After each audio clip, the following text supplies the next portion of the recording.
जिलेटिनच्या 6 स्फोटांनी बंद बंगला उडवला. मुख्य सूत्रधारासह तिघांना पोलिसांकडून तातडीने अटक. कौटुंबिक वादाचा सूड उगवण्यासाठी आणि जागा हस्तगत करण्याच्या उद्देशाने भरवस्तीतील एका बंद बंगल्यात जिलेटिन सदृश स्फोटकांचा वापर करून सलग 6 ते 8 भीषण स्फोट घडवून आणल्याची धक्कादायक घटना कळंबा रिंगरोडवरील सुर्वेनगर येथे घडली. मंगळवारी सायंकाळी घडलेल्या या थरारामुळे संपूर्ण परिसर हादरून गेला असून स्फोटाच्या तीव्रतेने बंगल्याचे छत आणि भिंती कोसळून चिंधड्या उडाल्या.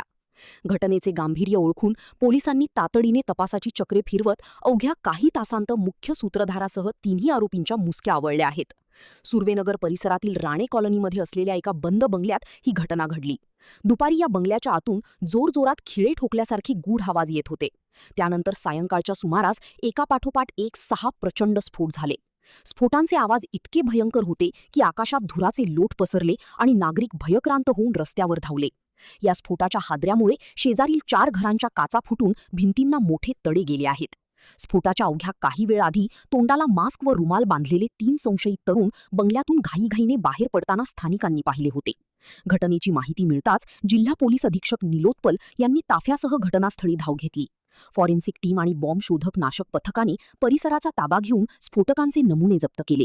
तपासादरम्यान पोलिसांनी प्रज्योत पवार वय 24 मुख्य सूत्रधार, जिलेटिनचा अनुभव असलेला अभिजित चौगले वय 24 आणि प्रसाद चौगले वय 23 या तिघांना अटक केली.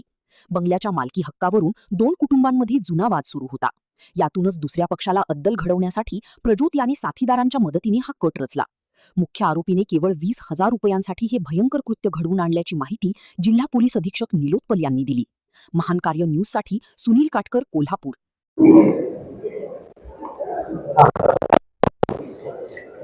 4 तारखेचे संध्याकाळी एक बंद घरामध्ये जिलेटिन ब्लास्ट झाली होती, ज्यामध्ये घरांचे पूर्ण नुकसान झालं होतं. आणि या मॅटरमध्ये करवीर पोलीस स्टेशनमध्ये तात्काळ गुन्हा दाखल करून तपास सुरू करण्यात आला होता. आणि अवघ्या 12 तासाचे आत 3 मुख्य आरोपी ज्यांनी हे जिलेटिन चे वापर करून ते ब्लास्ट केले होते घरामध्ये, त्यांना अटक करण्यामध्ये स्थानिक गुन्हे शाखेची टीमला यश प्राप्त झालेलं आहे. त्यांचे नाव प्रज्योत दीपक पवार 24 वर्षाचे आहे आणि दीपक चौगुले आणि त्यांचे सहकारी असे 3 लोकांना अटक करण्यात आलं आहे. त्यामध्ये जे प्रज्योत दीपक पवार आहे त्यांचे या घराबद्दल जे मूल मालक होते त्यांचे 3 मुले मुली आहे. त्यांच्यासोबत ऑलरेडी दिवाणी न्यायालयामध्ये केस सुरू आहे आणि हे प्रॉपर्टी विवादित होता आणि यामुळे ते बंगला पाडण्यासाठी त्यांनी एक खाजगी इसमचे वापर करून ते बंगला पाडण्याचे ते कट रचले होते. आणि त्या अनुषंगाने तिन्ही आरोपीला कोल्हापूर पोलिसने तात्काळ अटक करून पुढील योग्य ती कारवाई करतात. 1 वर्षापूर्वी परत जे चौगुले म्हणून आरोपी आहे ते 1 वर्षापूर्वी परत ब्लास्टिंगचे काम करत होते. प्राथमिक तपासामध्ये असे 6 जिलेटिनचे कांड्या त्यांनी त्यांच्याकडे उरलेले होते 1 वर्षापासून आणि फक्त 20,000 रुपयासाठी त्यांनी हे काम करण्याची हमी दिली.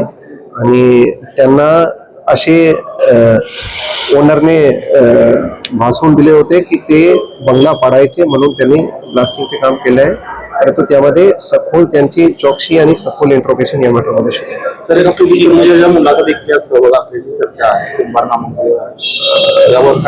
आतापर्यंत प्रथमदर्शनी तपासामध्ये हे निष्पन्न झालेलं नाही, परंतु तपास पूर्ण सर्व अँगलने आपण ओपन ठेवून ते तपास सध्या करत आहे.